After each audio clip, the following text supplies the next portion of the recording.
finally got that proceduralization harness built for the atmosphere in Cloud Shader.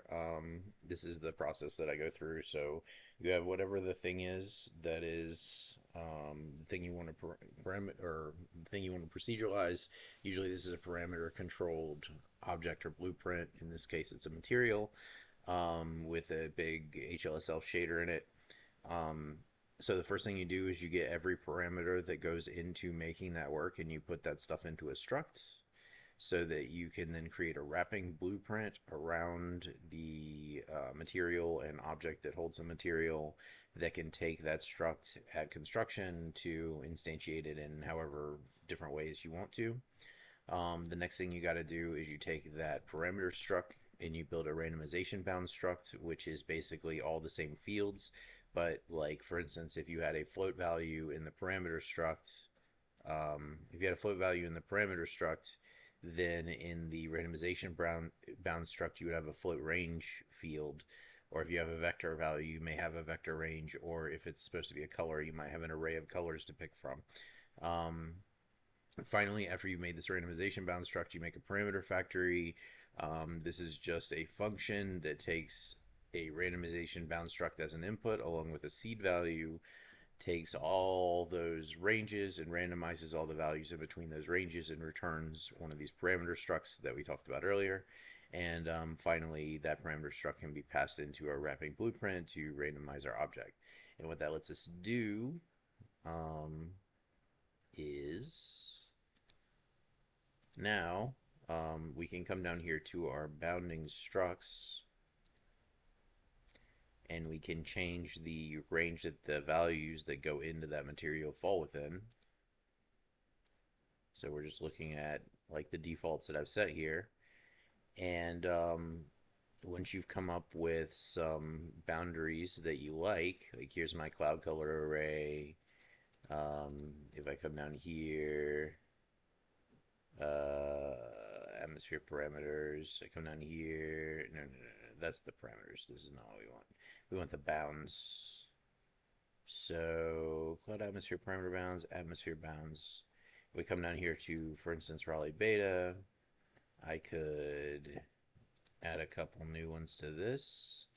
And then I could say I want like a really, really blue atmosphere. Highly saturated. Oh, wait, hang on. Let's do it like this. Copy, paste, paste. Maybe I want like really strongly saturated blue. Maybe we want a little bit higher intensity as well. And then maybe for this one we want a highly saturated red. But whatever we want, we can define a bunch of these. So now the fun part is once we've done that, I can just punch in different seeds and get random, completely different atmospheres, all randomized. And this is kind of one of the three parts to building the procedural planets I want to do. The other kind of cool thing about this is we could create clones of this blueprint and set up explicit boundaries of atmospheres for different types of worlds. So say we wanted to make atmospheres for lava worlds. Well, maybe we want like smoky dark clouds and red and yellow atmospheres for our lava worlds. Well, we could do that.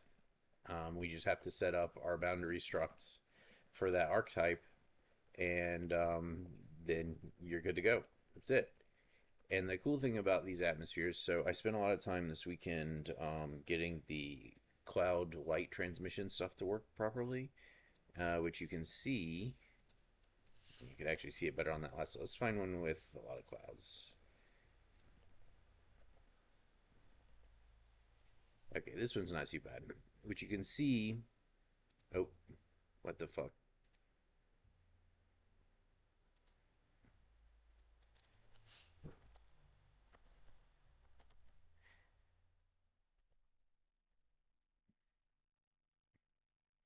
Okay, so Jesus Christ.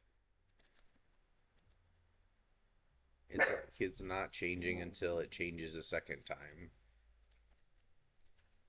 The cloud color being randomized might actually be kind of counterproductive for what I'm trying to show here, but I just kind of described what I was fixing the past couple days. Okay, this one's not too bad. Is it going to change? Okay, it didn't. So before I had been just lerping when the camera was under a certain level in the atmosphere. I was just lerping with the atmosphere color and the cloud color to apply kind of like a pseudo scattering effect to it, which worked okay, but it was very like one note and it didn't really look like it was supposed to. So what I've added is you can see it here. So if we have an orange atmosphere, then that means our sunsets would be kind of a teal blue. And what I've added is the actual scattering logic to take the scatter color of the atmosphere at a given place where the cloud is being sampled and pass that into the cloud function so that the cloud knows what accumulated color of the atmosphere is behind the cloud or what it should be. And I've applied that to the light that bleeds through the clouds. And that means that when we get down here, you get kind of these sky colors bleeding through the clouds in places, the skylight color anyway, and it gives more kind of realistic sunset looks on clouds. It gives more, like, if you're looking at it from space, it gives more realistic cloud colors as well. Like when we're looking behind the planet, we can see the effect of the scatter color on the clouds.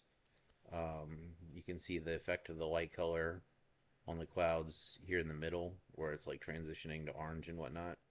So all that's physically based. The only thing that's not true to life physics is that we're allowing unrealistic scattering parameters.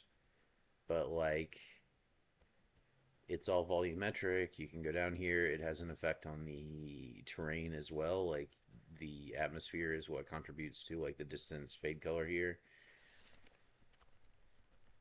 So we can basically get drastically different worlds just by spamming different numbers in the atmosphere shader here. And we get very different outputs. And we have billions of potential atmospheres, and we can randomize them.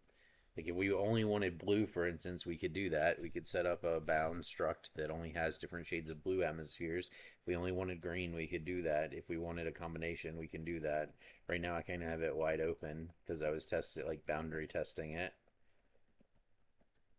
We have different settings on the cloud coverage, density, scale, distortion, which is why the clouds look substantially different from outside the atmosphere when we change this.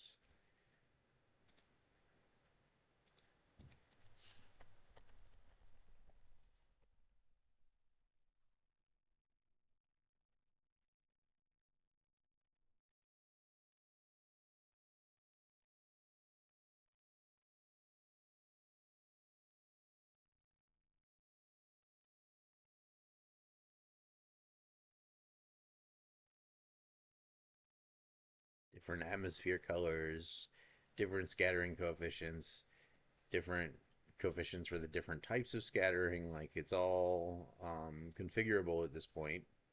There's a little bit of lag here because I have the planet resolution, the mesh resolution turned way up.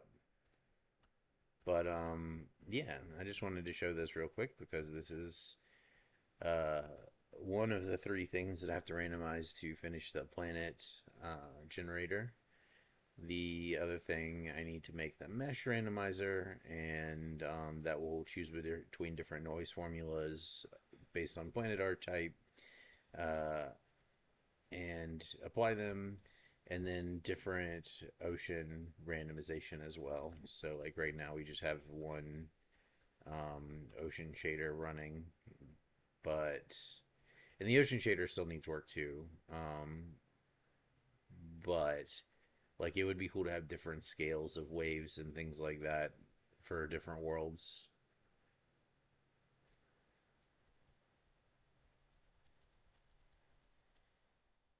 And of course, we can go down and walk around on the surface if we want to.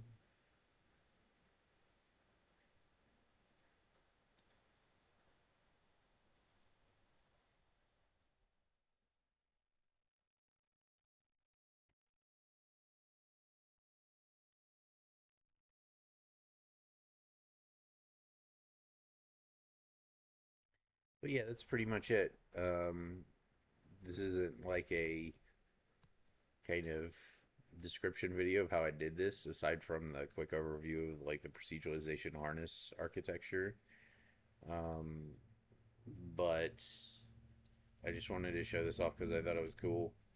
Like the ability to just pull different atmospheres out instantly at a high speed and just like whatever we want. Pretty neat. It's, oh fuck, what was the last one? That was the Earth-like. Okay, we got like a Earth-like atmosphere here. And you can kind of even see on the light side, like you're getting not just white in the clouds, but like bleed through of the atmosphere colors where the light is present, where there's a high light density, basically.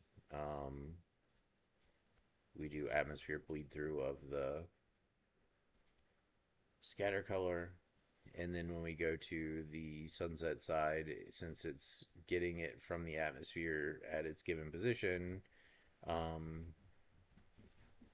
it applies to sunset colors as well. So like here you have like the light hitting the back of the clouds and the top parts of the clouds with highlight density getting the kind of scattered color versus the rest of the cloud getting the like actual cloud color.